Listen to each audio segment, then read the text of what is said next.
Hello everybody and welcome to Green Star Trading with me, Tom.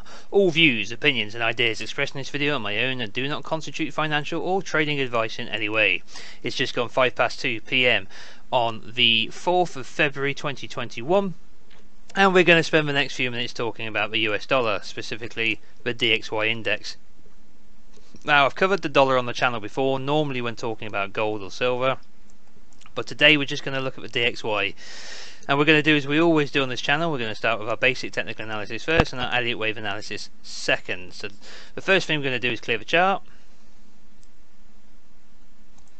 of all this noise. Now, we don't have a volume profile here today. Unfortunately, the vendor doesn't provide volume information, so we're just going to have to live without it. But we do have our exponential moving averages as always, which is a 10 in yellow, 20 in blue, 60 in orange and 250 in green. We're on the weekly time frame here. We have an RSI set to a 10 close with the 30 level in green representing oversold and the 70 level in red representing overbought.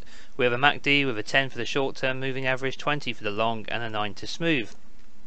Alright, so on the weekly time frame, what can we see? Well, not looking particularly positive on the weekly at the moment. We've come through the 10 exponential moving averages. Let's just zoom in here and have a look. Come through the 10, challenging the 20 at the moment. We are moving higher, but we've had this big bearish cross of the 60 over the 250 with the price action below it. Now, for the long term, that does not speak well.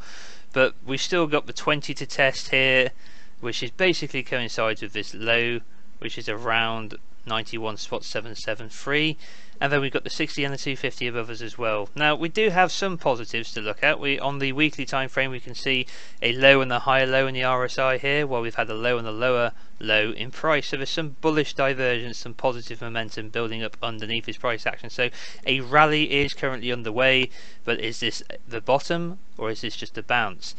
How long is this rally going to last? How big is it going to be? Well, that's all up for debate, but there is one underway currently. It's supported by this bullish divergence, but who knows how long it's going to last. We can see the same in the MACD with the short-term moving average crossing back over the longer-term moving average, creating these green bars in the histogram with some bullish momentum becoming observable. Now, on the day time frame, not much better. You could read into it a little bit more positively. We've come all the way up to overbought conditions on the RSI, yet to go beyond the 70. We could do if this rally continues. We still have positive momentum on the MACD, more green bars in the histogram. Short-term moving average still above the long-term moving average and separate and moving away from it and accelerating higher. So potential for this rally to continue above the 10 and the 20 and the 60 on the daily time frame. And we can see if we just zoom in here on the daily time frame that we're close to a bullish cross. We've had the 10 cross over the 20, now we're close to having the 10 and the 20 cross over the 60, but we still want to see that 60 curve up. We've still got the 250 above our heads that we need to test, and we've still got this low here, this pivot low at 97.728, so we still need to get through this. But signs of life, long-term signs of life, short-term signs of life, it's up for debate. So that's our basic technical analysis done for the moment on the more recent price action. So let's come in now back to the weekly time frame and introduce you to the Elliott wave count on this chart. Now, this is a brand new Elliott wave count. I did have an Elliott wave count prior that I'd been working on for quite some time, to be honest.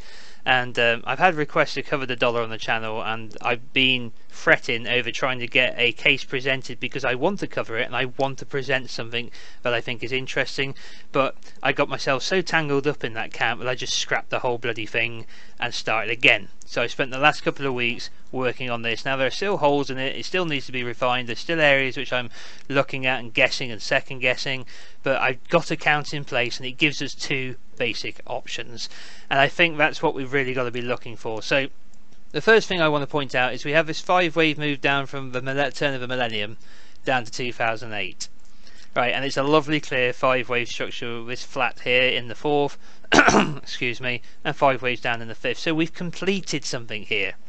Right down on this blue line at the bottom at 70.490 we completed something. So we either completed an impulse wave, the 5th leg of an impulse wave down, which could be, well, you tell me, depends on the subwave. It could be a 3rd, it could be a 1st, it could be a 1 with a 2 here, it could be a 3 working on the 4. Either way, we completed something, and it's either an impulse wave or it's a C. If it's a C, then we completed it. We found the bottom here around 70, and we're now working on a new bull market higher. If we completed an impulse down here, then all we've been working on this whole time since 2008 is a correction before moving lower, and it would look something like this. The corrective argument, the corrective count, would call for an ABC here, 3 waves in the A, WXY in the B, and 5 waves up into a C here, and that would be A, B, C, 3-wave structure complete, right? And then we would be talking about a 5-wave move down, starting from the high in 2016 down to our first number 1 down here in our low of 2018, and we'd be looking at something like this. So impulse wave down, correction, impulse wave down on the long-term time frame of all 20 years ago to here, and on we go down into another impulse wave. That's what we're talking about long term. That's the bearish option, which is the collapse of the dollar. And I mean total collapse of the dollar that Elliott wave count calls for. Alright, so world changing. Both would be world changing, but that would be, you know, essentially. Well, no, let's not get distracted because we don't discuss fundamentals on this channel. This is a technical analysis channel, and I don't want to start waffling on about that. So let's look at the other option. The other option is that we're working on a diagonal. Okay, that we bottomed here in 2008, and we put in a 1 3 wave, 2 3 wave. This can be 1 2 3 waves here into the 3, 1 2 3 waves here in the 4th that we're currently working on right now as we speak, and then a 5th wave up. Now you can't count this as an impulse wave if you want to count this as a 1 2. Okay, because the 4th wave has already, or with its recent low, has already transgressed beyond the 1. Right? So having already transgressed beyond the 1, it can't be an impulse wave. So let's switch that off. But it could be a diagonal, in which case it could work its way up something like this. 1 2 3. The 4 can come all the way down to this lower trend line where we've connected these lows here, and then move higher, and then we have a big 2, and then we move up into an impulse wave of a 3 over the next decade or so, because this is the week chart we're looking at, remember. So there you see two options. I'm leaning towards the bearish one. So on the shorter time frame, let's come in and have a look at what that would mean. So remembering that we completed a wave 1, a wave 2 into the high of 2020, and now we're working on a wave 3. Well, a wave 3 is also going to be made up of 5 waves down. Okay, so let's just zoom in and have a closer look, and let's come down to the 4 hour here and auto the chart and see what we can see. So working off of the high back here in the 20th of March 20 at 102.992, we have our first move 1 2, like so. If we just highlight the primary degree here, we can see that we've had a 1 2, a wave 3 4, placing our fib channel start on the 2 and the 4 here, projecting down. This is our 1, this is our 3, so we could find the 5 at the bottom of the fib channel if we're not finished. So we go 1 2 3 4, and then it's all about this last wave. Okay, so this last wave is our 5th wave down. Now we've either completed here, and this is the 5th, or we've got another wave to come down to the 5th. Now you have to remember, on both counts, this is either a wave 1 of a greater wave 3, or in our diagonal, this is the 5 waves of a C, A, B, C, into our wave 4 bottom. There are our two long-term options. Okay, so in this 5th and final wave, we've got 1 2, 1 2 3 4 5. So we've either gone 1 2 3 4 intermediate time frame, 5, and we can put our 5 in here, move our 3 and our 4 to here, and say we've bottomed. Now we've got an impulse wave coming up, we've broken the fib channel, we're turning over the moving averages, we're heading higher, we're going to rally into a wave 2. Option 1. Option 2 is that the intermediate wave 5 lies down here at the bottom of this fib channel. We've put in a wave 3 with our 1 2 3 4 5 wave move down on a minor time frame, and we're seeking a wave 4.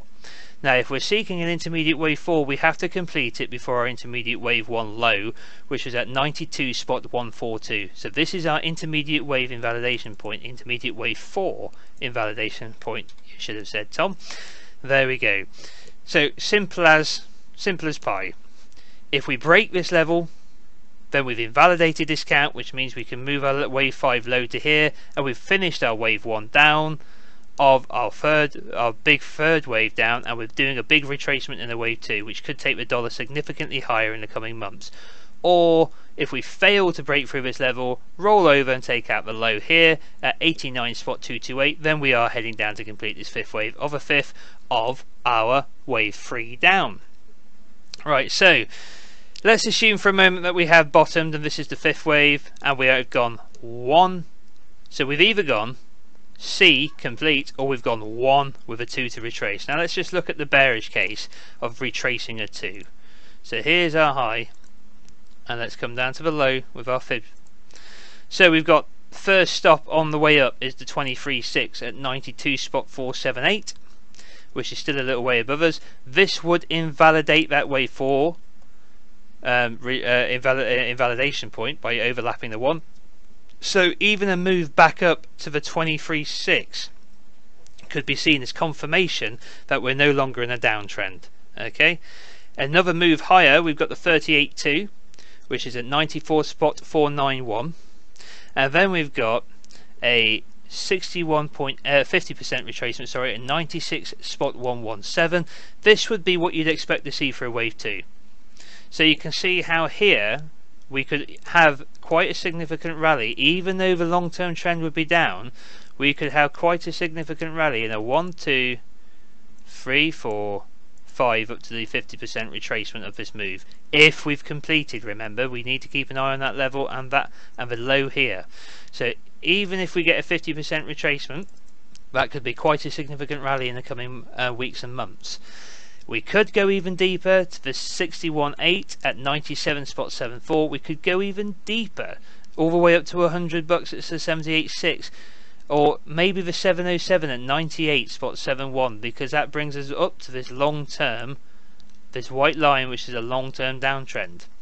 Okay, so there's a lot of potential here to head higher on either count, either a wave 1 to here with a 2 retracement, or a wave C completing, in which case a new impulse wave has begun and it will take out all of these levels and this high back here at 103.9. Although I could have no confidence in that count, no total confidence in that count, until the long-term downtrend line was broken on the weekly time frame and this high was taken out, then I'd be confident that we were in that diagonal. Now that's a long bloody way up to be confident. So rather than trading the long-term pattern, we should be trading this short-term pattern. We've got these two levels. That's all we really need to know for the meantime. We've got potentially a wave 1 up and the retracement, and we're moving higher now. That's all we really need to know in the short term. So it's all about this level, and these two lows and this one here. We need, if we take out this level, then we can start looking for those fib targets as a retracement or as a new impulse wave. Until we get more information on how this is developing, we can't be certain, because this could be 1, 2, 3, 4, 5, 1, 2, into a 3, 4, 5, so on and so forth. Could be an impulse wave, or this could just simply be the start. It could be just a 1, 2, 3 into a 4 and then move down, or it could be the start of 5 waves into an A, and then like that. 3 wave structure, 5, 3, 5, taking us to that retracement. So a lot to play for at the moment. 2 big patterns that could both count in similar ways over the shorter term. Okay guys, I don't really want to waffle on any longer, so if you're looking at the dollar and you're interested as to what it might mean, we've got a rally at the moment. We've got positive momentum building underneath us at the moment. We've got moving averages starting to cross over, but we've just got to be mindful of this high at 92.142. If we take that out and thrust higher, we can be more bullish in the short term, and we can start to look for those upward targets, which we will cover in a future video if this happens. If we break down before then and come out and challenge this low and take out this low, then that fifth and final move down is confirmed, and that's at 89.228. Okay, you'd want to be if you were long here, you'd be getting nervous if you took out this low at 90.062, because let's be honest, if you're bullish and you're thinking you've got an impulse wave coming out of here, and this is a 1-2, well, you can't go 1-2 below it. Okay, you certainly can't go 3-4 below it, because that would be over level 2. You don't really want to see a retracement beyond this high for a wave 3, which is at 90.951. So here you go. If you're in that mindset that you've got a 1-2, you don't want to see this level get taken out after a 5-way structure completes, and you certainly don't want to see this level get taken out at 90.026. And then there's the final level down here at 89.228, which would confirm the further move of a downtrend down into this wave 5. Alright guys, I'm going to leave it there. Now if you've got any questions, let us know in the comment section below, but if you're new to the channel, then please subscribe, smash the like button, and you also let us know what you think. Do you like what's going on? Do you like how I'm covering these things on the channel? And if you've got any opinions yourself, technical analysis wise that is, please share them in the comment section below. I always try to answer people when I find the time, but that's it for the moment guys. We'll come back and revisit the dollar in the weeks to come. We'll see where we are, we'll see where these levels have taken us and what's going on, and then we can make a further assessment from there. So until then, take care, and I'll see you soon. Bye bye.